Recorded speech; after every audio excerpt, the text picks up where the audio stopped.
Look at me.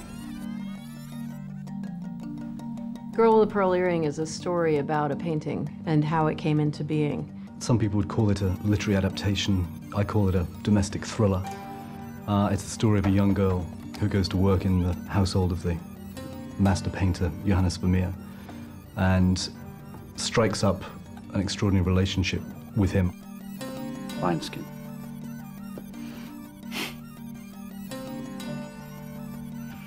This will make verdigris. And it's about desire and lust and all of these things. They fall in love with each other because they see the world the same way, and she becomes a pawn in a game when the patron who really finances Vermeer's life decides that he's going to use her to get at Vermeer. I think she ought to be in the painting. A tavern scene to make a change for you. Great could come and serve me. And you see the pressures on an artist who really wants to create for his own sake, but is hampered by the fact that he also has this big family to support. Coming up on Anatomy of a Scene. Cut that, please. Director Peter Weber and his crew recreate a 17th century banquet for a scene from Girl with a Pearl Earring. There is nothing worse to shoot in a film than a big scene round a table. The production designer had to get those rooms absolutely accurate, down to every detail. Everything had to be accurate. We wanted to make it very beautiful, but beauty can really be a trap.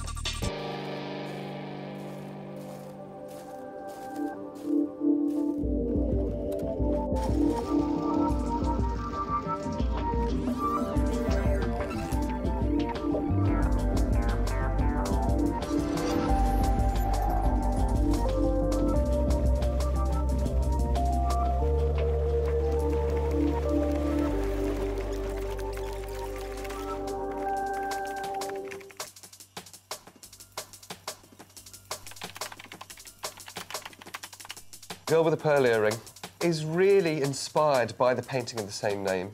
It's an amazing portrait. I mean, it's known as the Mona Lisa of the North. It's a really iconic vision of a young girl.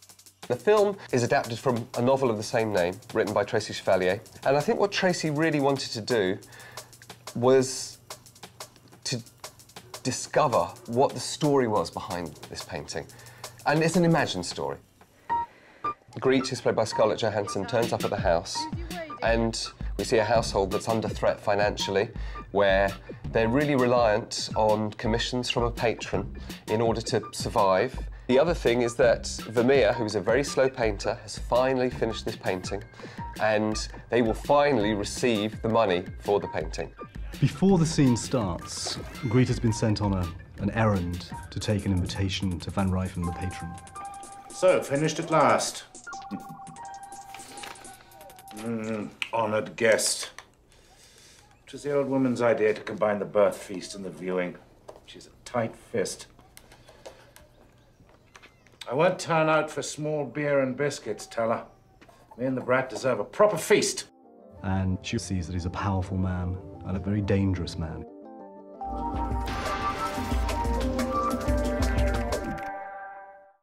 The scene that we're talking about, it's the first big scene where all the characters come together. It takes you into a world you've never seen through the eyes of a young girl. And they're setting up the patron-painter relationships without the audience ever feeling that you're setting up the social order. The scene has two parts. The first part is the montage of preparations, and the second part is the banquet. He thinks we don't know how to celebrate a birth, does he?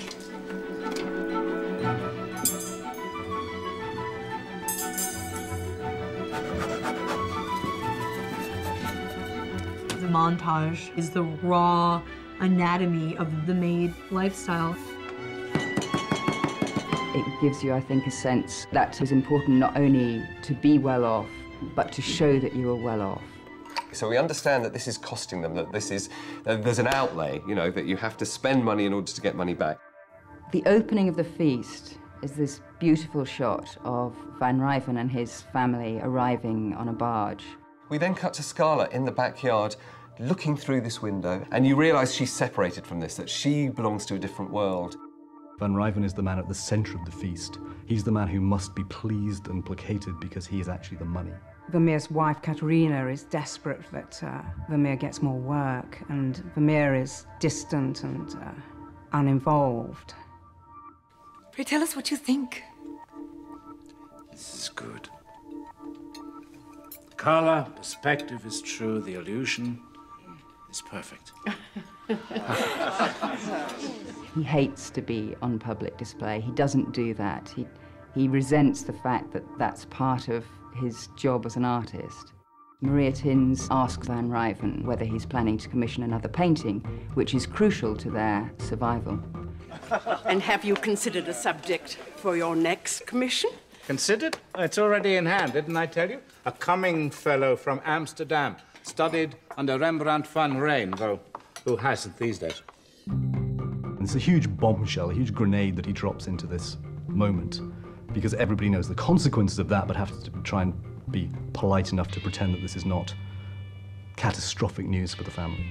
Really, this scene sets the plot in motion, and it sets up all the story strands that are then played out through the rest of the movie.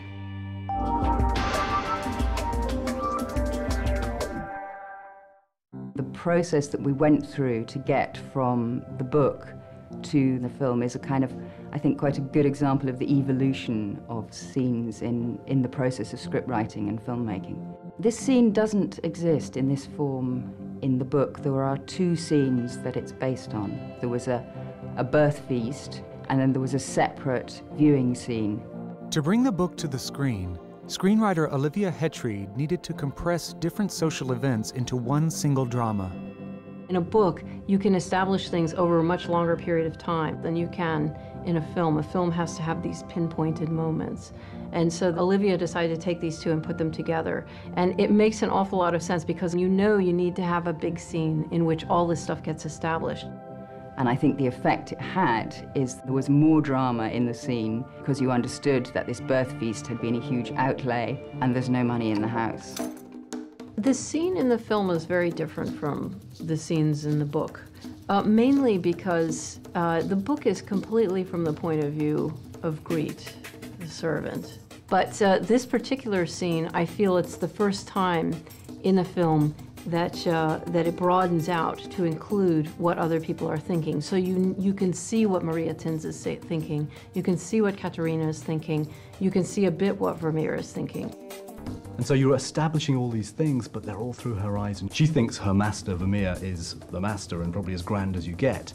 But now she finds herself in a room where Van Ryven is the guest of honor. And so she's beginning to understand the power relationships that work here.